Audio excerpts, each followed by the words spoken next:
Welcome to मेटी channel SPDM online study यानी कि air force X and Y group यानी कि इंग्लिश का यह मॉडल प्रैक्टिस सेट 3 है। यदि आपने सेट 1 और 2 नहीं देखे तो इस चैनल के प्लेलिस्ट में जाकर आप ज़रूर देख लीजिएगा, क्योंकि ये पिछले वर्षों का पूछा हुआ पेपर है और आपको 20 सेट कराएंगे। इन सारे सेट को आप कर लेंगे तो आपके एग्जाम्स में जो है एक भी प्रश्न इससे नहीं छूटने वाला है। तो आइए इस वीडियो को अब स्टार्ट कर लेते हैं। यहाँ पर जो 5th नंबर प्रश्न बोल रहा है स्प्लेंडिड, और स्प्लेंडिड का मतलब क्या होता है? भव्य, शानदार, वैभवशाली, चमकीला। और स्प्लेंडिड के सिनोनिम्स क्या हो जाएगा? यह हो जाएगा मैग्निफिसेंट, और मैग्निफिसेंट का मतलब यही होता है। अच्छा, यहाँ पर जो सीरियस वर्ड आया तो इसका मतलब क्या होता है? गंभीर। अलाइन मीन्स क्या होता है? विदेशी। और एक्सेप्ट मीन्स क्या होता है? स्वीकार करना। 6 नंबर क्वेश्चन कह रहा है कि कॉन्क्वेयर, कॉन्क्वेयर का यहाँ पर सिनोनिम्स पूछ रहा है। अच्छा, कॉन्क्वेयर मीन्स क्या होता है? अधीन करना, जीतना या हराना। और इसका सिनोनिम्स क्या हो जाएगा? इसका सिनोनिम्स हो जाएगा बी पार्ट यानी कि डिफीट। और डिफीट का मतलब क्या होता है? यही होता है। अच्छा, यहाँ पे जो इनकम वर्ड आया तो इसका अर्थ क्या होता है? आय। यहाँ पे जो पैसिव का मतलब होता है निष्क्रिय, और कंबाइंड का मतलब क्या होता है? संयुक्त या मिश्रित। नेक्स्ट क्वेश्चन, यहाँ पर जो 7 नंबर क्वेश्चन कह रहा है कि फाउंडेड, फाउंडेड का एंटोनिम्स पूछ रहा है। तो यहाँ पर जो फाउंडेड का मतलब क्या होता है? स्थापित किया या नींव डाला। और इसका अपोजिट क्या हो जाएगा? अनइस्टेब्लिश्ड यानी कि अस्थापित यानी कि अप्रमाणित या अप्रतिष्ठित। यहाँ पर जो इस्टेब्लिश्ड वर्ड आया तो इसका अर्थ क्या होता है? कायम करना या स्थापित करना। यहाँ पर जो फार्म्ड का मतलब क्या होता है? अंतिम रूप देना। यहाँ पर जो कंटिन्यू का मतलब होता है जारी रहना या चालू रहना। नेक्स्ट क्वेश्चन, 8 नंबर प्रश्न बोल रहा है कि spot the error which may be in one part of the sentences 1 और 2nd और 3rd। If there is no error then the answer will be 4। कहने का मतलब है कि इसमें एक ऐसा पार्ट है जिसमें गलत दिया हुआ है, तो 1 में होगा या 2 में होगा या 3 में होगा। यदि तीनों में से किसी में नहीं होगा तो आपका आंसर क्या हो जाएगा? 4 नंबर क्या हो जाएगा आपका? इसमें आंसर हो जाएगा if there is no error then the answer will be 4, no error. तो यहाँ पर आपको देखना है यानी कि द नंबर ऑफ, यानी कि द नंबर ऑफ के बाद यह क्या है? स्टूडेंट्स दिया हुआ है। और द नंबर ऑफ के बाद यदि प्लूरल नाउन हो, यानी कि जैसे कि आपको यानी कि द नंबर ऑफ के बाद यदि प्लूरल, द नंबर ऑफ के बाद यदि प्लूरल नाउन हो, यानी कि प्लूरल नाउन हो तो उसके बाद जो है आपको सिंगुलर वर्ब का यूज़ किया जाएगा। तो प्लूरल नाउन हो और उसके बाद आपको सिंगुलर वर्ब का यूज़ किया जाएगा, जबकि यहाँ पर जो प्लूरल दिया हुआ है तो इस प्रकार से यह गलत हो जाएगा। यानी कि 3rd पार्ट में इसका करेक्ट इनकरेक्ट पार्ट है 3rd पार्ट। तो 3rd पार्ट क्या हो जाएगा? इसका करेक्ट आंसर हो जाएगा। इनकरेक्ट इसमें छांटना था। तो आशा करता हूँ आप समझ चुके होंगे। अच्छा, बता देता हूँ, यानी कि द नंबर ऑफ के बाद, द नंबर ऑफ के बाद यानी कि प्लूरल नाउन हो उसके बाद आपको सिंगुलर वर्ब यूज़ करना है। तो इस नियम को आप याद रखिएगा, आसानी से बन जाएगा। नेक्स्ट क्वेश्चन, यहाँ पर जो 9 नंबर क्वेश्चन कह रहा है कि mister Jagdish is confident dash is success. अपनी सक्सेस के लिए मिस्टर जगदीश कैसे कॉन्फिडेंट है? तो कॉन्फिडेंट के साथ हमेशा ऑफ का यूज़ किया जाता है। कॉन्फिडेंट ऑफ हिज सक्सेस, अपनी सफलता के लिए कॉन्फिडेंट है। नेक्स्ट क्वेश्चन, 10 नंबर क्वेश्चन को देख लेते हैं। क्वेश्चन बोल रहा है कि I saw a sheep grazing in the field. मैंने एक यानी कि शीप को देखा जो कि ग्रेजिंग कर रहा था यानी कि चर रहा था मैदान में। तो यहाँ पर देखिए, यहाँ पर जो वर्ड्स आया या इसका करेक्ट आंसर क्या हो जाएगा? फ्लॉक हो जाएगा। तो यहाँ पर जो फ्लॉक का मतलब क्या होता है? यानी कि फ्लॉक का मतलब होता है जो कि भेड़ का जो झुंड होता है उसको फ्लॉक कहते हैं। और जो शिप यानी कि जहाज़ होते हैं जो पानी में चलते हैं उसके जो यानी कि झुंड होते हैं तो उसका क्या कहते हैं? उसको फ्लीट के नाम से जानते हैं। तो यहाँ पर जो ग्रेजिंग कर रहा है यानी कि चर रहा है तो क्या चरेगा? यानी कि जहाज़ तो चरेगा नहीं, यानी कि भेड़ ही तो चरेगा। तो यहाँ पर जो फ्लॉक हो जाएगा, जो डी पार्ट में आपका करेक्ट आंसर इसका हो जाएगा। नेक्स्ट क्वेश्चन, यहाँ पर जो 11 नंबर क्वेश्चन को देख लेते हैं। 11 क्वेश्चन कह रहा है कि he can not pass in the examination dash he works hard. तो यहाँ पर जो सबसे पहले यहाँ पर सेंस देखेंगे कि he can not pass in the examination, यानी कि वह एग्जामिनेशन में नहीं पास हो सकता है। क्या? ही वर्क्स हार्ड, यानी कि अनलेस ही वर्क्स हार्ड, यानी कि बिना यानी कि वर्क किए वह एग्जाम्स में क्या हो सकता है? पास नहीं हो सकता है। और अनलेस जो होता है या इफ़ नॉट, जो इफ़ नॉट होता है उसी के सेंस में इसका यूज़ किया जाता है, यदि नहीं के रूप में इसका यूज़ किया जाता है, जो कि कंडीशनल सेंटेंसेस जो होते हैं उसमें इसका प्रयोग किया जाता है। और इस प्रकार से यहाँ पर क्या हो जाएगा? इसका करेक्ट आंसर हो जाएगा अनलेस, जो कि 3 ऑप्शन में दिया हुआ है।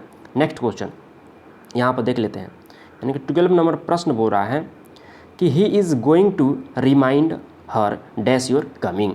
तो यहाँ पर जो प्रीपोजिशन आपको चूज करना है कि कौन सा प्रीपोजिशन आएगा।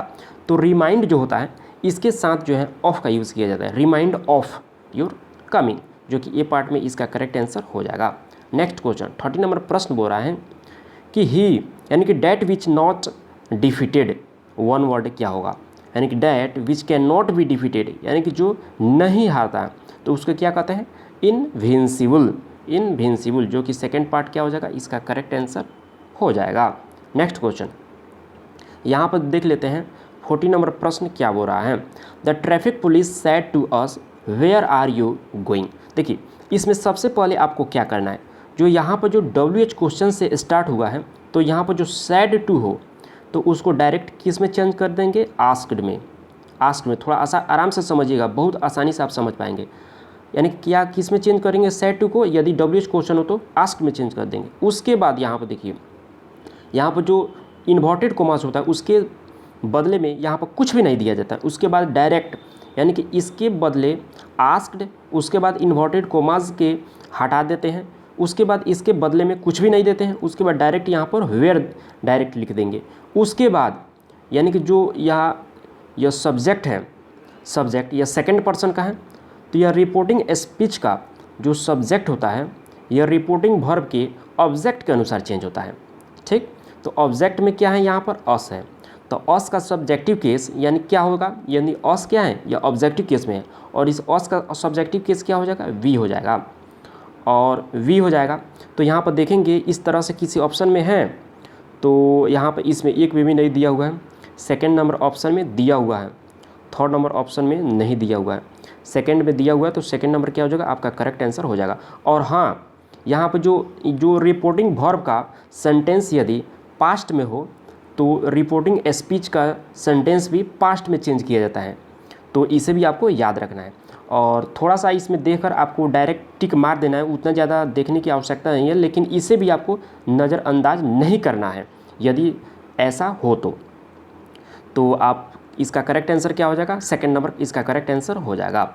नेक्स्ट क्वेश्चन यानी कि 15 नंबर प्रश्न बोल रहा है कि the guard refused his admittance, इसका वॉइस में चेंज करना है।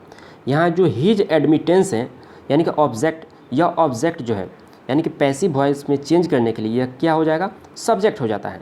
तो यहाँ पर क्या हो जाएगा, हीज एडमिटेंस, तो हीज एडमिटेंस किस में दिया हुआ है, यानी कि दोनों में दिया हुआ है।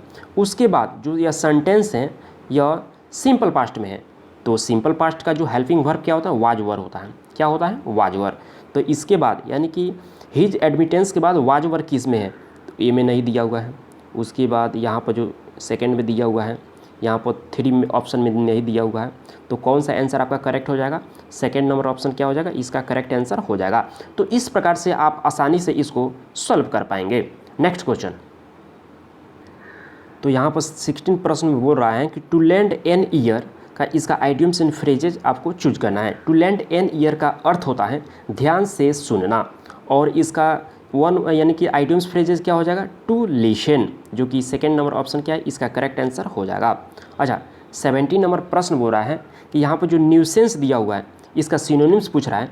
अच्छा न्यूसेंस का मतलब क्या होता है, कंटक, उपद्रव्य, लोक कंटक या अपद्रवी, और इसका जो सिनोनिम्स क्या हो जाएगा, इसका सिनोनिम्स हो जाएगा एनोनियंस, एनोयंस, जो कि थर्ड नंबर ऑप्शन में दिया हुआ है, एनोयंस हो जाएगा।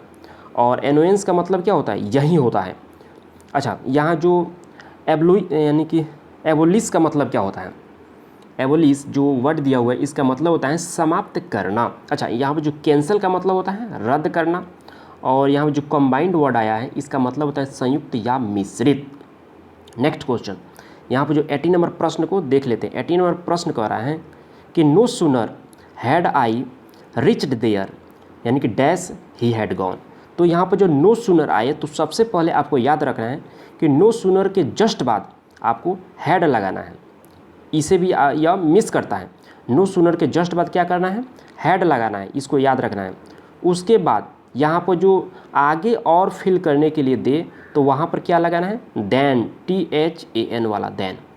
कौन सा देन, THAN वाला देन लगाना है, जो कि यहाँ पर किस नंबर ऑप्शन में दिया हुआ है, यानी कि 4 नंबर ऑप्शन में दिया हुआ है।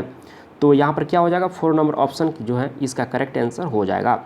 नो सूनर हो, नो सूनर के जस्ट बाद हैड, इसे कभी कभी नहीं देता है। और यह यदि दिया हो तो यहाँ पर आपको देख लीजिएगा कि यहाँ पर देन दिया हुआ है कि नहीं, और हमेशा यही लगता है, नो सूनर के बाद क्या लगता है, हैड। उसके बाद यदि इसे फिल इन द ब्लैंक्स में छोड़ देता है देन वाला, तो इसे आप याद रखें, THEN वाला नहीं, THAN वाला आपको याद रखना है। नेक्स्ट देख लेते हैं। अच्छा, 19 नंबर प्रश्न बोल रहा है कि I am bigger than you, इसका क्या करना है, डिग्री में चेंज करना है। तो इसका करेक्ट आंसर क्या हो जाएगा, you are not so big as I. तो इसका सेकेंड नंबर क्या हो जाएगा, करेक्ट आंसर हो जाएगा। अच्छा, यहाँ पर देख लेते हैं, या जो कि 20 नंबर प्रश्न आज का लास्ट क्वेश्चन है, 20 नंबर, यानी कि this math is an easy as, यानी कि यह जो मैथ है इज़ एज ईजी एज, इसका अप्रोप्रिएट इसमें वर्ड क्या आएगा, BBC, ABC, BCC, DCC, क्या आएगा, यानी कि जो सबसे सटीक हो वहीं आपको इसमें सेलेक्ट करना है। This math is as easy as ABC हो जाएगा, जो कि सेकेंड नंबर ऑप्शन में दिया हुआ है। ABC, या जो मैथ है वह जैसे कि ABC जितना इजी होता है उसी के जैसा यह मैथ भी है, ABC के जैसा। यहाँ जो सटीक अर्थ क्या हो जाएगा, ABC, यही इसमें सटीक होगा। This math is as easy as ABC, इसका करेक्ट आंसर हो जाएगा। तो बस इतना ही, क्योंकि यहाँ पर जो पैसेज नहीं करा रहे हैं, यदि पैसेज कराएंगे तो यह जो वीडियो है बहुत लेंदी हो जाएगा, इसलिए पैसेज के लिए एक दूसरा सा वीडियो बना देंगे जिसमें कि आपको यानी कि सारा डाउट जो है यानी कि पैसेज वाला क्लियर हो जाएगा। तो बस आज के वीडियो में इतना ही। आशा करता हूँ यह वीडियो आपको अच्छा लगा होगा। यदि अच्छा लगा होगा तो लाइक और अपने दोस्तों में ज़रूर शेयर कीजिएगा। यदि आप मेरे चैनल पर न्यू आए हैं तो रेड बटन को प्रेस करके सब्सक्राइब कर लीजिएगा, क्योंकि इस चैनल के माध्यम से आपको बहुत अधिक हेल्प मिलेगा। थैंक यू, मिलते हैं नेक्स्ट वीडियो में, तब तक के लिए बाय।